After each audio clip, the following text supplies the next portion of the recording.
Prabu Kian Santang adalah putra dari Prabu Siliwangi, Sri Baduga Maharaja, Pakuan, Pajajaran.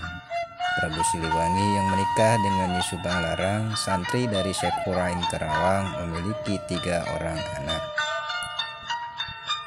Anak yang pertama Walang Sungsang atau Pangeran Cakrabuana, yang kedua Rara Santang atau Syarifah Mudaim, dan yang ketiga Raden Kian Santang atau Sunan Rahmat Suci. Pada usia 22 tahun Prabu Kian Santang diangkat menjadi Dalem Bogor kedua, yang saat itu bertepatan dengan upacara penyerahan tongkat pusaka kerajaan dan penobatan Prabu Mundingkawati, putra sulung Prabu Susuk Tunggal, menjadi Panglima Besar Pajajaran. Guna mengenang peristiwa sakral penobatan dan penyerahan tongkat pusaka Pajajaran tersebut, maka ditulislah oleh Prabu Susuk Tunggal pada sebuah batu yang dikenal sampai sekarang dengan nama Batu Tulis Bogor. Raden Kian Santang Sinantria Sakti Mandraguna, yang dari kecil memiliki kesaktian hingga dewasa, tidak pernah ada yang mengalahkan kesaktiannya. Hingga di umur 33 tahun tidak pernah melihat darahnya. Ingin sekali dia melihat darahnya sendiri. Merenungi seorang diri, memikirkan di mana ada orang gagah dan sakti yang dapat menandingi kesaktian dirinya. Kemudian Prabu Kian Santang memohon kepada ayahnya Prabu Siliwangi agar dicarikan orang yang gagah dan sakti yang bisa menandingi dirinya. Dikumpulkan para ahli nujum untuk dipertanyakan di mana ada orang sakti gagah berani yang bisa mengalahkannya. Akan tetapi tidak ada ahli nujum yang bisa menunjukkannya. Tiba-tiba Prabu Kian Santang bertemu dengan orang yang sudah tua. Ia mengatakan orang yang dapat mengalahkannya adalah Sayyidina Ali yang berada di tanah Mekah. Dan untuk bertemu dengan Sayyidina Ali di tanah Mekah, orang tua tersebut memberikan 2 syarat. Yang pertama, Raden Kian Santang harus melakukan mujasmedi di ujung kulon, dan yang kedua, namanya harus diganti dengan Galantrang Setra. Akhirnya Kian Santang meyakini petunjuk orang tua tersebut.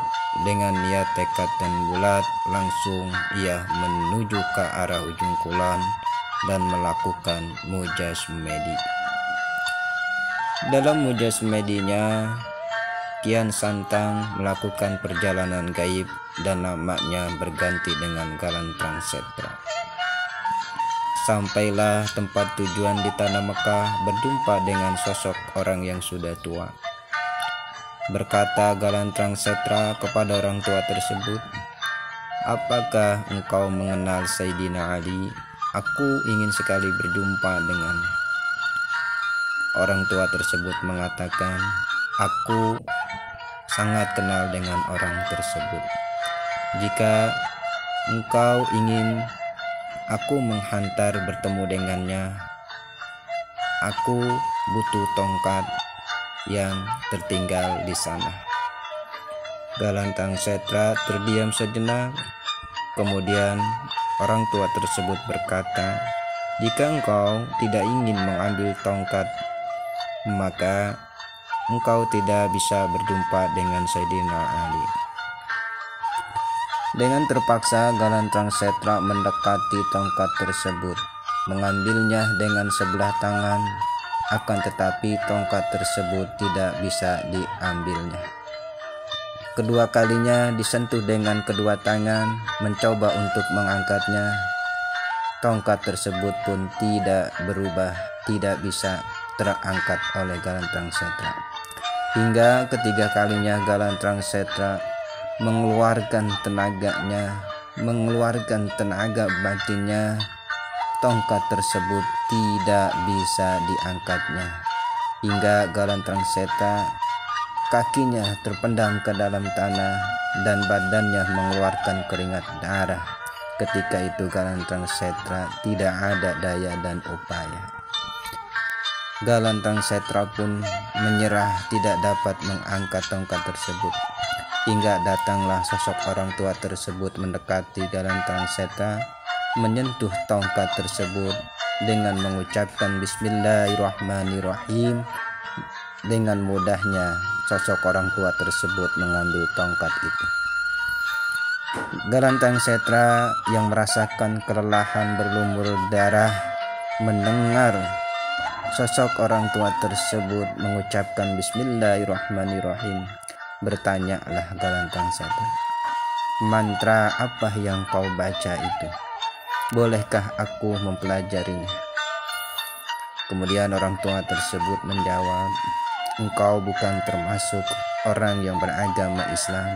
Engkau tidak boleh mempelajari mantra ini. Jika engkau ingin mempelajarinya, hendaknya engkau memasuk agama Islam dengan mengucapkan 2 kalimat syahadat. Kemudian dalam perjalanan gaib tersebut, Galantang Setra mengucapkan 2 kalimat syahadat.